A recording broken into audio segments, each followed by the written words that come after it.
आज दिनांक 14 जून 2021, class 11th, subject biology.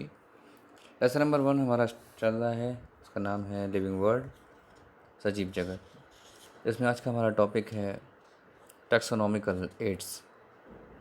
तो बच्चों, टैक्सोनॉमिकल एड्स के बारे में हम चर्चा करें तो ये बहुत इम्पोर्टेंट है, क्योंकि जो हमारी वर्गीकी है यानी वर्गीकरण है, उसमें हम किस प्रकार से जो महत्वपूर्ण हमारे लिए साधन हैं तो उन पे हम आज चर्चा करेंगे। सबसे पहले हम जानते हैं कि आखिर ये जो टैक्सोनॉमिकल एड्स हैं आखिर हैं क्या।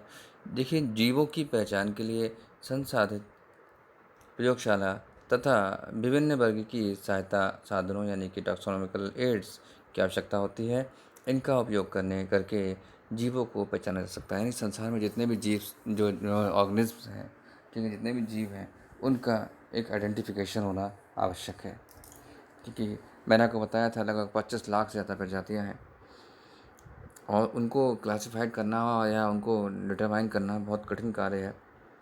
तो इसके लिए कुछ टैक्सोनॉमिकल एड्स की आवश्यकता पड़ती है। उनका वर्गीकरण किया जाता है, उनको क्लासिफिकेशन जो है उनका किया जाता है। टैक्सोनॉमिकल एड्स के रूप में हम निम्नलिखित साधनों का उपयोग कर सकते हैं, जैसे कि नंबर 1 आता है हर्बेरियम, दूसरा है बॉटनिकल गार्डन, तीसरा है म्यूज़ियम और चौथा है जूलॉजिकल पार्क। देखिए, बहुत इम्पोर्टेंट हैं हमारे जो टैक्सोनॉमिकल एड्स हैं, ये बहुत इम्पोर्टेंट हैं किसी भी जो ऑर्गेनिज्म है उसकी आइडेंटिफिकेशन के लिए। अब हम जानते हैं कि आखिर इसका महत्व क्या है, टैक्सोनॉमिकल एड्स का क्या महत्व है या टैक्सोनॉमी में इसका क्या महत्व है। देखिए, वर्गीकरण की आवश्यकता निम्नलिखित प्रकार से है। क्यों वर्गीकरण है ज़रूरी? किसी क्लास के एक ऑर्गेनिज्म या फिर किसी एक एनिमल का या प्लांट का अध्ययन करने से उस क्लास के अन्य सभी जो जंतु या पौधे हैं के सामान्य लक्षणों का पता लग सकता है बहुत आसानी से। किसी एक का अध्ययन कर लीजिए, फिर उसके जैसे कई सारे जितने भी हैं उनका अध्ययन आसानी से कर सकते हैं। दूसरा आता है विभिन्न वर्गों के जीवों का अध्ययन करने से जीवधारियों के विकास का ज्ञान होता है। जब हम लोग बात करते हैं क्लासिफिकेशन की, तो अभी आगे आएगा कि किस प्रकार से क्लासिफाइड किया गया है। बहुत अच्छा तरीके से आप जानेंगे कि हमारा जो विकास हुआ है, जो मनुष्य का विकास हुआ है, वो किस क्रमबद्ध रूप से देखिए हुआ है। चलिए इस पर हम चर्चा करेंगे। तो ये विकास का ज्ञान होता है, हमें विकास क्रम का ज्ञान होता है। तीसरा आता है कि विभिन्न वर्गों के लक्षणों का अध्ययन करने से ऐसे जीवों का पता चलता है जो दो वर्गों के लक्षण, जिनमें दो वर्गों के लक्षण पाए जाते हैं, या उन्हें हम क्या कह सकते हैं, उन्हें हम कनेक्टिंग लिंक्स भी कह सकते हैं। जो ऐसे लिंक्स मतलब जो कुछ करेक्टर उनके पहले से होंगे क्लास से और फिर उसके आगे क्लास के होंगे, तो दोनों करेक्टर उनमें समाहित हैं, तो इसलिए जो कनेक्टिंग लिंक्स हो जाते हैं। तो कनेक्टिंग लिंक्स मतलब संयोजक कड़ियाँ। तो इस प्रकार के कुछ जंतु भी होते हैं, जैसे कि पक्षी और सरीसृप के बीच की कड़ी कौन है, तो आर्कियोप्टेरिक्स है। तो ये एक ऐसा जीव था जिसमें दोनों लक्षण पाए जाते थे। नेक्स्ट हमारा है चौथा, जीवधारियों के जाति वित्तीय संबंधों का ज्ञान होता है। मतलब जो उनकी जो कम्युनिटी है, उनका जो लाइफ साइकिल है, उसका पूरा हमें जो है एक डाटा मिल जाता है कि आखिर इनका क्या सिस्टम है, इनकी लाइफ का पूरा किस प्रकार से ये लोग जो है अपने प्रोसेस को जो है कंप्लीट करते हैं। फिर नेक्स्ट हमारा आता है कि जो हमारे हर्बेरियम्स हैं या बॉटनिकल गार्डन्स हैं, उनका क्या महत्व है। देखिए, जो हमारे हर्बेरियम्स हैं उनमें सबसे नंबर 1 पॉइंट हमारा आता है विशेष जो हमारे मॉडल हैं या फिर जो स्पॉट्स हैं उनको सुरक्षित रखना। आपने अपनी लैब में देखा होगा कि स्पॉट्स रखे रहते हैं, कुछ एनिमल के स्पॉट, कुछ प्लांट के स्पॉट रखे रहते हैं। तो कुछ ऐसे जंतु हैं जो बहुत ही ज़्यादा क्रिटिकल हैं, जिनकी आज पोजीशन इंडेंजर्ड स्पीशीज़ में आ चुकी है।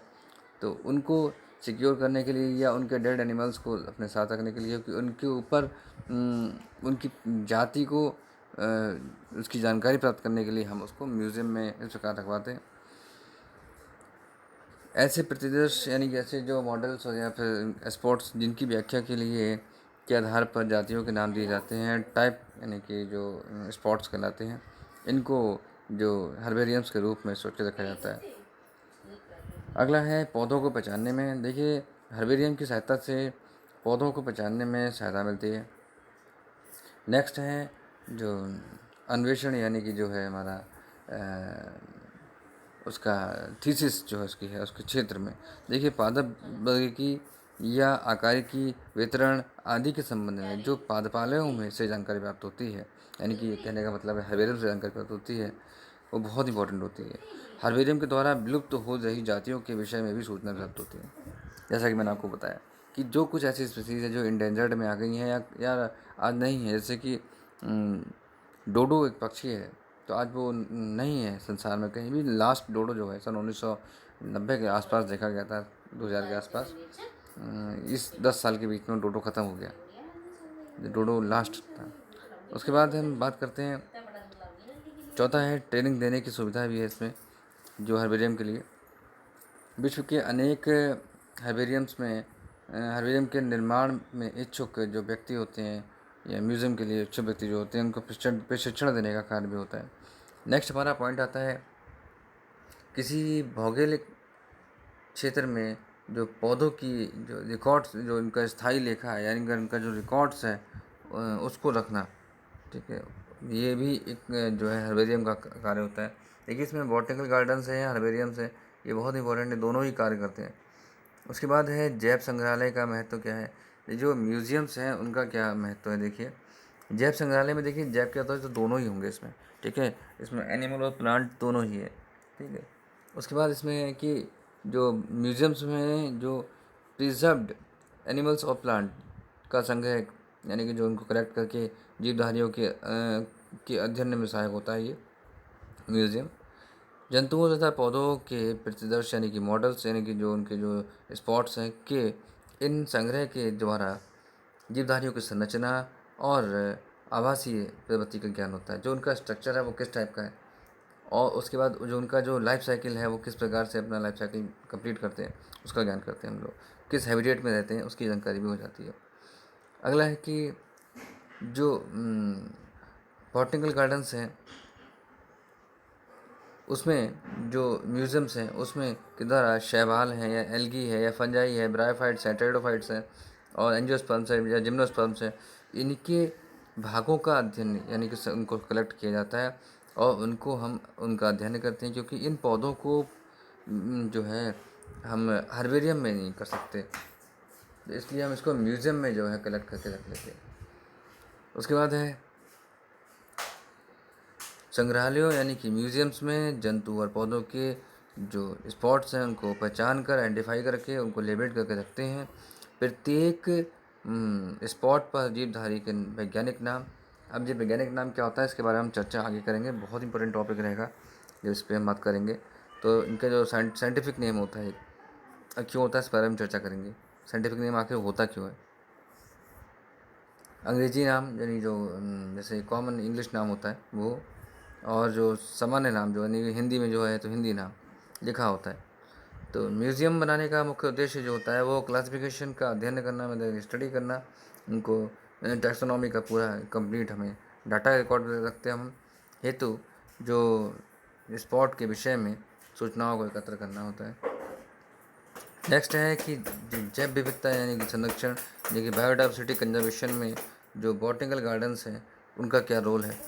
तो देखिए, नंबर 1 है कि बॉटनिकल गार्डन्स जो है में आर्थिक एवं वैज्ञानिक दृष्टिकोण से महत्वपूर्ण जीवित पौधे होते हैं, यानी उनका संग्रह किया जाता है, उनका कल्चर किया जाता है और उनको प्रिजर्व भी किया जाता है, ठीक है। उसके बाद है वनस्पति, जो जो बॉटनिकल गार्डन होते हैं के माध्यम से जो पौधे की जातियाँ हैं उनका पुनः स्थापन किया जाता है, मतलब कि उनको जैसे कोई ऐसी जाति है जो नष्ट होने के कगार पे है तो उसको जो है ब्रीड कराकर उसकी संख्या को बढ़ाया जाता है और फिर उसका जो है पुनरुद्धार किया जाता है।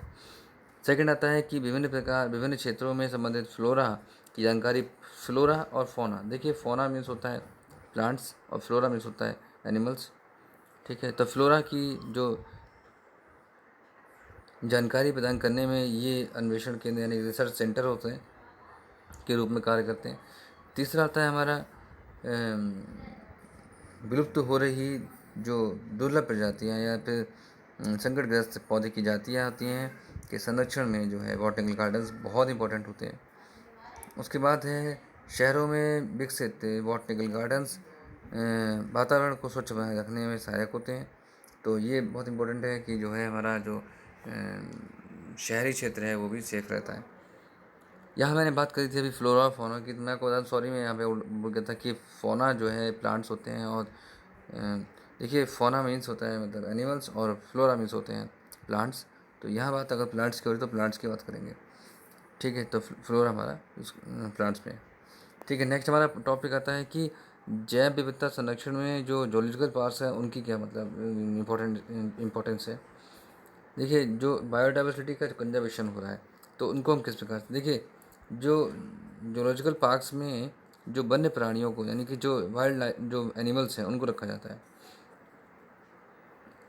जूलॉजिकल पार्क्स का मुख्य उद्देश्य जो होता है देश में उपस्थित सभी जो जंतु हैं या फिर एनिमल्स हैं उनकी उनकी जैव विविधता बायोडाइवर्सिटी को संरक्षित रखना होता है। और अगर कभी संख्या किसी कम हो रही तो उसको बढ़ाना है उस क्षेत्र में, मतलब यानी कि उस जूलॉजिकल पार्क में रखकर उस जंतु की ब्रीडिंग कराकर और उसकी संख्या बढ़ाना, ठीक है। तो वन्य जो वाइल्ड लाइफ के संरक्षण का कार्य जो है वो जो है हमारा वो भारतीय वन्य जीवन बोर्ड करता है, ठीक है। तो इस प्रकार से जो है आज का हमारा टॉपिक क्लियर होता है। इसको आप लोग नोट करिएगा, कॉपी पे से याद भी कर लीजिएगा। Thank you so much.